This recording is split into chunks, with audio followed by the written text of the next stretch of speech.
Hey guys, welcome back to my channel. आज है हमारी एलिमेंट्री सीरीज का लेक्चर 3 जिसमें हम हेडिंग के बारे में जानने वाले हैं। पहले हम समझ लेते हैं हेडिंग होती क्या है। वेबसाइट में जो मेन टाइटल होता है उसको हम हेडिंग कहते हैं। अब मैं आपको प्रैक्टिकली समझा देता हूं। मैं आपको लेके चलता हूं अपने कंप्यूटर स्क्रीन की तरफ। सबसे पहले हमें एक कंटेनर लेना होगा। कंटेनर के अंदर ही हम सभी एलिमेंट को रखते हैं। कंटेनर कैसे लेंगे, आपको यहाँ पर 3 ऑप्शन दिखाई दे रहे होंगे। आप इस प्लस के आइकन पर क्लिक करेंगे, 2 ऑप्शन आ जाएगा, फ्लेक्स बॉक्स और ग्रिड। आपको फ्लेक्स बॉक्स यूज करना है और आपको 2 ऑप्शन दिख जाएंगे, हॉरिजॉन्टल, वर्टिकल। आप कोई भी एक सेक्शन को ले लीजिए, इसके ऊपर मैं क्लिक कर दूंगा। अब आप देखिए लेफ्ट हैंड साइड से सारे विजिट जा चुके हैं। वापस कैसे आएंगे, आप चाहो तो इस प्लस के ऊपर क्लिक करो या फिर इस वाले प्लस के ऊपर क्लिक करो। कोई भी प्लस के ऊपर आप क्लिक करना, एलिमेंट सारे आ जाएंगे। जैसे मैं इसके ऊपर क्लिक करता हूं तो आप देख सकते हो सारे एलिमेंट आ चुके हैं। हमने कंटेनर को समझ लिया है। अब नेक्स्ट विजिट है हमारा हेडिंग। इसको हम सिंपली ड्रैग करेंगे और ड्रॉप कर देंगे। जब ये पिंक कलर की डार्क लाइन आ जाएगी तो आप इसको छोड़ देंगे। ठीक है, ये हमारा आ चुका है हेडिंग। लेफ्ट हैंड साइड पे आपको इस हेडिंग की सारी सेटिंग्स मिल जाएंगी। जैसे ये कंटेंट है, स्टाइल है, एडवांस है। ठीक है, एक एक करके सभी को देखते हैं। आपको यहाँ पर 3 ऑप्शन दिखाई दे रहे होंगे, टाइटल, लिंक और HTML टैग। टाइटल पे आप अपना टाइटल लिखोगे, वेबसाइट का टाइटल। जैसे मैं अपना नाम लिख देता हूँ, आकिब अंसारी। ठीक है, तो मैंने यहाँ पर टाइटल लिख दिया। आप कोई भी टाइटल यहाँ पर लिख सकते हो। सेकंड ऑप्शन है लिंक। अगर आपको अपने टाइटल को क्लिकेबल बनाना है तो आप इसमें लिंक भी लगा सकते हो। फॉर एग्जांपल, आप एफिलिएट मार्केटिंग कर रहे हो, आपने यहाँ पर लिख दिया आईफोन, मैंने यहाँ पर लिख दिया आईफोन। अब मैं यहाँ पर एफिलिएट लिंक लगा सकता हूँ। कोई भी बंदा इसके ऊपर क्लिक करेगा तो एफिलिएट वाली वेबसाइट के ऊपर आ जाएगा। ठीक है, तो आप यहाँ से लिंक वगैरह भी लगा सकते हैं। सबसे लास्ट ऑप्शन आपको मिलेगा HTML टैग।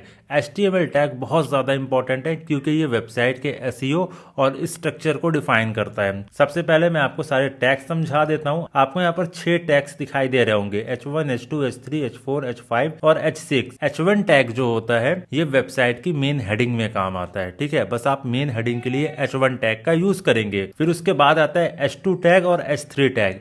ये सेक्शन की हेडिंग के लिए काम आता है। ये आप नोट करके रखना। H1 टैग वेबसाइट के टाइटल के लिए काम आता है और H2 और H3 सेक्शन की हेडिंग के लिए काम आता है। और उसके बाद जो है H4, H5 और H6 ये सारे पॉइंट्स के लिए काम आते हैं। ठीक है, तो अभी हमने हेडिंग ले रखी है तो हम H1 टैग के ऊपर क्लिक करेंगे। हमारा H1 टैग सिलेक्ट हो चुका है। अब इस हेडिंग के जितनी भी डिजाइनिंग है आप कहाँ से करेंगे, आप स्टाइल टैब में जाके करेंगे। ये रहा स्टाइल टैब, इसको मैं आपको समझा देता हूँ। सबसे पहला ऑप्शन आपको मिलेगा अलाइनमेंट का। आपको 4 ऑप्शन दिखेंगे, स्टार्ट, सेंटर, एंड और जस्टिफाइड। स्टार्ट में ये ऑलरेडी है। अगर आप सेंटर में करेंगे तो आपका टेक्स्ट सेंटर में आ जाएगा। अगर आप एंड पर करेंगे तो आपका टेक्स्ट एंड पर चला जाएगा। मैं इसे फिलहाल सेंटर पे रखूंगा। ये आ गया सेंटर। फिर इसके बाद आपको नेक्स्ट ऑप्शन मिलेगा टाइपोग्राफी। अब टाइपोग्राफी में आप इसके फॉन्ट को चेंज कर सकते हैं, फॉन्ट की विड्थ को बढ़ा सकते हैं, कम कर सकते हैं, इटैलिक कर सकते हैं। जो कुछ भी आपको करना हो डिजाइनिंग आप यहीं से करेंगे। टाइपोग्राफी में आपको इस पेंसिल के आइकन के ऊपर जाना होगा, इसके ऊपर आप क्लिक करिए। सबसे पहला ऑप्शन आपको दिखेगा फैमिली का, मतलब फॉन्ट फैमिली। अभी रोबोटो फॉन्ट है, मैं यहाँ पर ले लूंगा लाटो फॉन्ट, LATO, लाटो। ये आ गया लाटो फॉन्ट। हमारा फॉन्ट चेंज हो चुका है। अगर आपको फॉन्ट के साइज को बड़ा करना है, छोटा करना है तो आप इस बार से कर सकते हैं या फिर यहाँ पर कोई भी डिजिट डालकर अपने साइज को कम ज्यादा कर सकते हैं। मैं इस बार का यूज ज्यादा करता हूँ तो मैं क्या करूंगा, इसको इस तरीके से बढ़ाऊंगा। इतनी हेडिंग मुझे सही लग रही है तो हमने 68% का फॉन्ट साइज लिया है। नेक्स्ट ऑप्शन आपको दिखेगा वेट का। आप यहाँ से हेडिंग के वेट को कम ज्यादा कर सकते हो। जैसे अभी 600 सेमी बोल्ड है, अगर मुझे इसे ज्यादा बोल्ड करना है, मतलब और मोटा करना है, तो मैं 800 एक्स्ट्रा बोल्ड के ऊपर क्लिक करूंगा तो फॉन्ट आप देखो थोड़ा सा मोटा हो चुका है। अगर आपको इसे पतला करना है तो आप 400 नॉर्मल के ऊपर कर दो तो ये फॉन्ट हमारा पतला हो जाएगा। फिलहाल मुझे लगता है 600 सेमी बोल्ड सही दिख रहा था। ये हमारे फॉन्ट का साइज सही है। फिर आपको और भी ऑप्शन यहाँ पर दिखाई देंगे, जैसे ट्रांसफॉर्म का ऑप्शन है। अपर केस करना है, लोअर केस करना है, कैपिटलाइज करना है, जो भी आपको करना है आप यहाँ से चूज कर सकते हैं। आप स्टाइल में जाएंगे तो आप यहाँ से नॉर्मल कर सकते हैं, इटैलिक कर सकते हैं। जैसे मैं इटैलिक के ऊपर क्लिक करूँ तो फॉन्ट थोड़ा सा टेढ़ा हो जाता है, डिजाइनिंग में थोड़ा सा काम आता है ये। डेकोरेशन में अगर आप जाते हैं, डेकोरेशन में आपको अंडरलाइन मिल जाएगा। आप देखो हेडिंग के नीचे हमारी लाइन आ गई है। अगर आप ओवरलाइन करना चाहते हो तो ओवरलाइन आ जाएगा, आप यहाँ से चूज कर सकते हैं। फिलहाल इनका ज्यादा यूज नहीं होता है इसलिए मैं डिटेल में नहीं बता रहा हूँ आपको, आप खुद जाकर ट्राई करना। ये 3 ऑप्शन का यूज होता है तो इसके बारे में मैं आपको बता देता हूँ। लाइन हाइट अभी मैं आपको नहीं बता सकता, जब बहुत सारा टेक्स्ट होगा हमारे पास तब मैं आपको लाइन हाइट अच्छे से समझा पाऊंगा। फिलहाल अभी मैं दो ऑप्शन आपको समझाऊंगा, लेटर स्पेसिंग और वर्ड स्पेसिंग। नाम से ही आपको समझ में आ गया होगा।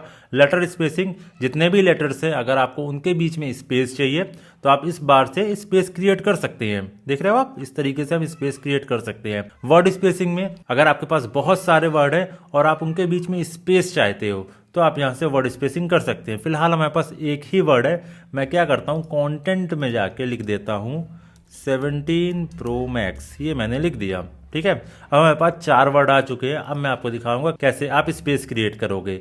ये रहा वर्ड स्पेसिंग। अब देखिए अभी आपको कुछ स्पेसिंग यहाँ पर दिखाई दे रही होगी सभी वर्ड के बीच में। अगर मैं यहाँ से इसे बढ़ा दूं तो आप देख सकते हो सभी वर्ड के बीच में स्पेस क्रिएट हो चुका है। इस तरीके से आप वर्डिंग के बीच में स्पेस क्रिएट करोगे। ठीक है, तो टाइपोग्राफी का ये रहा ऑप्शन। नेक्स्ट ऑप्शन आपको मिलेगा टेक्स्ट स्ट्रोक का। ये कभी भी यूज नहीं होता है तो मैं आपको समझाऊंगा भी नहीं, क्योंकि ज्यादा चीजें आपको समझाऊंगा तो आप कंफ्यूज हो जाओगे। टेक्स्ट शैडो, अगर आपको इसके पीछे शैडो चाहिए, मोस्ट ऑफ केस में शैडो लगती है अगर आपको अपने टेक्स्ट को थोड़ा 3D टाइप का दिखाना है।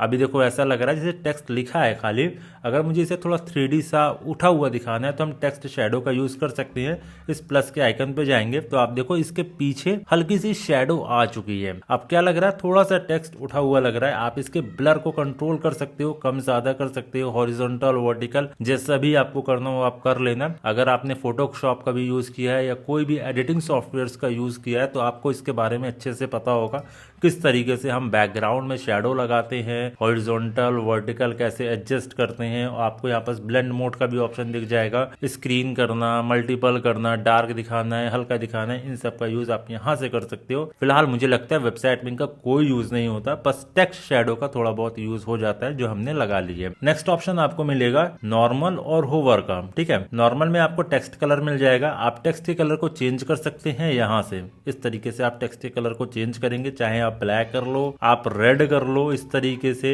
आप ब्लू करना चाहो आप ब्लू कर लो। अब नेक्स्ट ऑप्शन हमारा क्या है, होवर है। अब मैंने ऑलरेडी आपको बताया है नॉर्मल स्टेट और होवर स्टेट का क्या मतलब होता है।